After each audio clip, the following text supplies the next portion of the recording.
صدیقی صاحب اسی سے جاننا چاہوں گی کہ 77 سیٹیں ریزرو سیٹس جو ہیں اگر چلی جاتی ہیں، حکومت سے چھن جاتی ہیں تو کن مشکلات کا سامنا کرنا پڑ سکتا ہے؟ ذرا تفصیلاً بتائیے۔ دیکھیں یہ مختلف ہیں، یہ آپ اس ٹوٹل بتا رہی ہیں کہ صوبوں کے اندر اور سینٹر کے اندر نیشنل اسمبلی میں جو اس وقت اگر درپیش ہے معاملہ تو وہ تقریباً 23 یا 24 نشستوں کا ہے کہ جو پولیٹیکل پارٹی کلیم کرتی ہے کہ جناب یہ ہماری سیٹیں بنتی ہیں۔ اب اس کے اندر بڑی ٹیکنیکل صورتحال جو ہے وہ ہمیں سامنے نظر آتی ہے۔ وہ آرٹیکل 151 جو ہے کانسٹیٹیوشن کا، اس کو دیکھنا ہے اور وہ انٹرپریٹ کرنا ہے، اور یہ میں کہتا ہوں یہ بہت اچھی بات ہے کہ جو اس آئینی نقطے کی وضاحت کے لیے جو نہ صرف یہ کہ پاکستان کے جمہوری نظام بلکہ جمہوریت کی کو پروان چڑھانے کے حوالے سے یہ بڑی ہی اہم ڈسکشن اور فیصلہ ہوگا، کیونکہ ہم یہ دیکھا ہے کہ ماضی کے اندر جو سپریم کورٹ تھی اور ان کے 5 رکنی لارجر بینچ جس کے اوپر ہم خیال جس کو کہا جاتا تھا،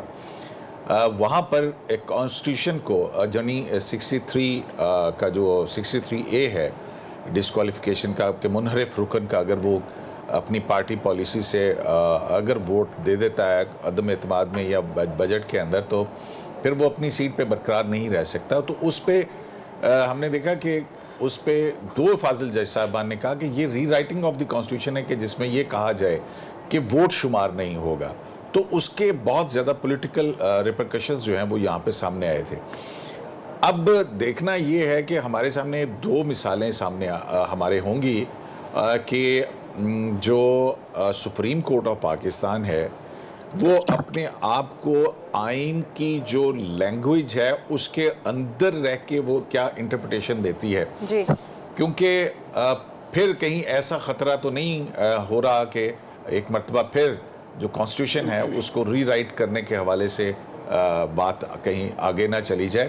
کیونکہ 151 بڑا واضح ہے، اس کی پلین ریڈنگ کے اندر دیکھا جائے تو وہ وہی موقف بنتا ہے جو کہ الیکشن کمیشن آف پاکستان کی استدعا ہے سپریم کورٹ کے سامنے۔ تو اب اس میں مجھے فل کورٹ بیٹھا ہے تو یہ تھریڈ بیئر کرے گا اس ساری صورتحال کو، وہ ایک ڈاکومنٹ جو ہے وہ آئے گا کہ آزاد ارکان کا پھر ایک ایسی سیاسی جماعت میں شامل ہونا جو کہ الیکشن میں حصہ لینے کے لیے نہیں ہے اور اس نے کوئی مخصوص نشستیں نہیں دی ہیں، تو اس پہ دوسری ایک بڑی صورتحال یہ ہے کہ اگر فرض کریں کہ سپریم کورٹ یہ قرار دے دیتی ہے کہ یہ سیٹیں ان دوسری سیاسی جماعتوں کو نہیں مل سکتی ہیں، تو پھر کیا ہوگا؟ آزاد ارکان کو بھی نہیں مل سکتی ہیں، تو پھر کیا کورم جو ہے وہ ہاؤس اس کو انکمپلیٹ چھوڑا جا سکتا ہے؟ تو یہ ایک بہت بڑا ایک لیگل کوسچن جو ہے ووٹ کے سامنے آئے گا۔ جی بالکل۔